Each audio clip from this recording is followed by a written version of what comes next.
Welcome to Pique Your Interest, your go-to podcast for all things mortgage and real estate. Hosted by Tanner Greenwald and Tim Velasquez. We bring you expert insights to help you buy, sell, and invest with confidence. Let's dive in. Welcome back to Pique Your Interest podcast. I am Tanner Greenwald with the Greenwald team here at First Home Mortgage, and I wanted to just kind of go over credit a little bit.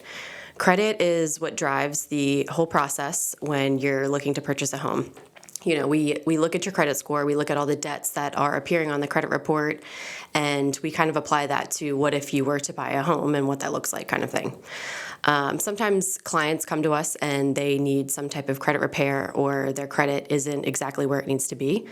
So, we try to work with them to get them to where they need to be. We offer them tips, explanations as to what they're seeing on the credit report, all that good stuff. So I just wanted to take a second to go over a couple things that are important to note on, your credit report if we're pulling it, showing it to you, going over it, all that good stuff. So one of the questions we get asked a lot is, what's the difference between a mortgage FICO score and a consumer FICO score? And honestly, the difference is they just have different scoring mechanisms behind them. So a mortgage FICO score is based off of kind of like an older scoring model, whereas a consumer FICO score is based off of a newer scoring model kind of thing. So if you have a mortgage FICO score, we are looking at more of like delinquencies that you see on credit reports, collections in a collection section, how long have they been there, what's the status of them kind of thing. Because, if a mortgage lender is lending to you, they want to make sure that you have a good rap sheet of having debts, paying them off, because, we can't lend to somebody that isn't doing their due diligence as far as like paying off debts go kind of thing. So that's kind of the difference between the two of those. That is literally the number one question we get asked all the time about credit. And then the credit score ranges. So, poor credit score, anything 600 and below, we consider that poor. So that would need some type of credit repair to be done. And that's something that, you'll get help from to figure out what you need to do to boost your score. A fair FICO score is anywhere from 650 to about 699. A pretty good, fairly decent FICO score is 700 to about 749, and then we consider excellent 750 and above kind of thing. So tips for improving your credit. So when we're looking at the credit report, we're literally going through it, and we're going through it section by section. So first we have your actual open credit and maybe even some closed credit that you have that's reporting. We go through that and we look at what needs to be done and fixed in that area. And then we go to the second part of the credit report, which is your collections. If you've got any type of like judgments out, bankruptcies, stuff like that, that's everything that we look at. So how do we fix those things? So paying down debt. If you have open credit cards, the biggest thing is to not max them out. The second biggest thing is to pay them on time. Actually, I'm going to switch that around. Pay them on time, but also don't max them out. Anything that is considered 30% over the high credit limit on each of the credit cards is considered to be a maxed out credit card. So I always tell clients, when Michelle and I are talking to them, we say, pay your card down to at least 30% if you can. Don't pay it off all the way, because for whatever reason, paying off your credit card full-blown does knock your points down a little bit. So we say, pay it down to like $15, $20, keep it low until we can get your score up kind of thing. And that usually helps increase people's credit scores. Consistency in your payments. So like I said prior to, late payments. It usually happens or pings your credit after your first 30-day late, and any late after that, it just continues to hit you with late payments.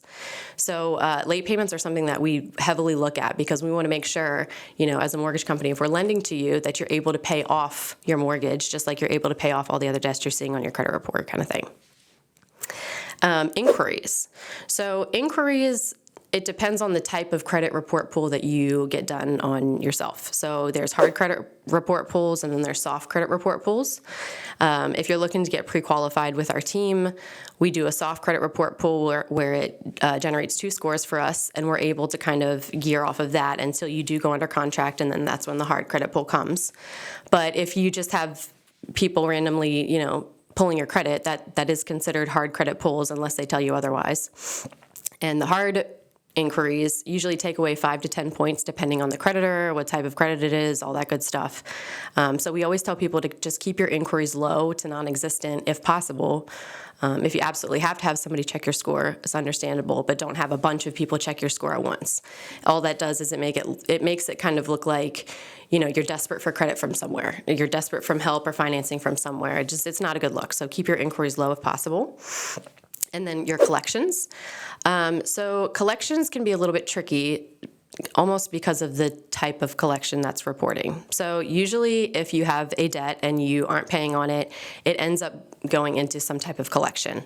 You have an open collection account and you also have charge-off accounts. What's the difference?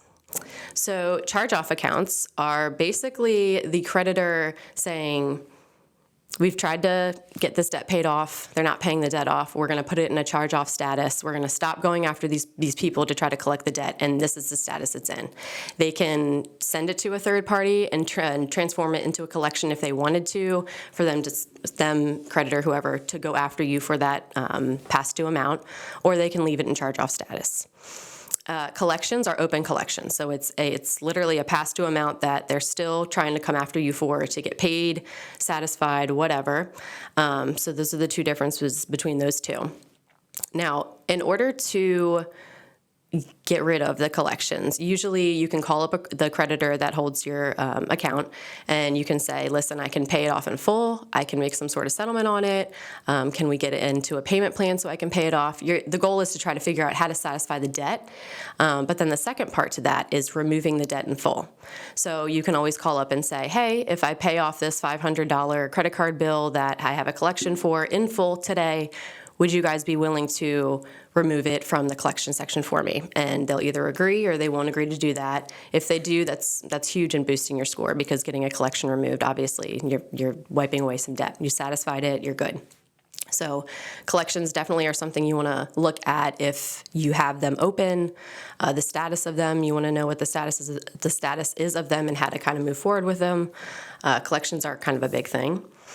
And then bankruptcies. So bankruptcies are treated a little bit differently. There's certain time frames that we have to look at if you have a bankruptcy that's reporting on your credit report. So I actually printed off a little sheet here that we sent to clients. We also sent to some of our realtor partners, and it's called the waiting period matrix. So basically it breaks down your loan type, whichever loan type you're looking to be involved in. And then depending on the type of bankruptcy you have, how long you have to wait in order to be able to purchase or look into purchasing. So just to give you an example, if you're looking to go FHA and you have a Chapter 7 bankruptcy, you have to wait 2 years from your discharge date of the bankruptcy before we can even look into lending to you, kind of thing. There is a extenuating circumstance of 1 year. So if, somebody in the family got super ill and you had to deal with that, and that's why, you had yourself enrolled in a bankruptcy, okay, that might be an extenuating circumstance kind of thing. But this is just a good idea of, the time frames that you would have to wait if you do have a bankruptcy out there. Chapter 7, Chapter 13. This even goes into foreclosures, short sales. So there are time frames that you do have to wait if something like this happens to your credit and, you want to purchase a home, kind of thing. So the impact of credit on mortgage approval. So typically when you're being pre-approved, your credit's pulled. We look at your score. We look at all the debts, like I had mentioned before. Your score is the driving force to which loan type you're going to be using. A lot of programs out there, they have specific guidelines, credit score limits, all that stuff that, we have to abide by as well. So I always tell people it just drives the whole entire loan process, when I'm talking to them about situations like this. It's super important to make sure your score is a good score. Things happen, life happens, we get it. But at the same time, if you want somebody to help you finance, the purchase of your home or refinance or whatever the case is, you've got to be creditworthy. So I always tell people, first things first, if you're ever looking to purchase on a home or anything like that, you got to make sure your credit's in good standing. So check on it on the back end on yourself, ask, your mortgage lender to look into it for you, but know what your score is. A lot of people come to the table and they have no idea where they even stand with their score. So it's super important to know where you stand score-wise. So we do have a minimum here at First Home Mortgage, but I can't even really say what the minimum is because there are certain circumstances where we might be able to take less than that kind of thing. It just depends on you as the client and what you bring to the table kind of thing. So I hope this was a little bit helpful for anybody who is kind of iffy on where they stand with credit, or they're not sure exactly which direction to go. If they know that they have a couple things going on that I spoke about, our team here at First Home Mortgage, the Greenwalt team, we like to help clients get to the point of being able to purchase. And if it's going through your credit report with you to give you some tips, maybe some guidance on how to fix your credit up, we want to do that for you and be helpful in any way we possibly can. So if you do have any questions, please reach out to Michelle or I, and we would be glad to help you. Other than that, have a great day.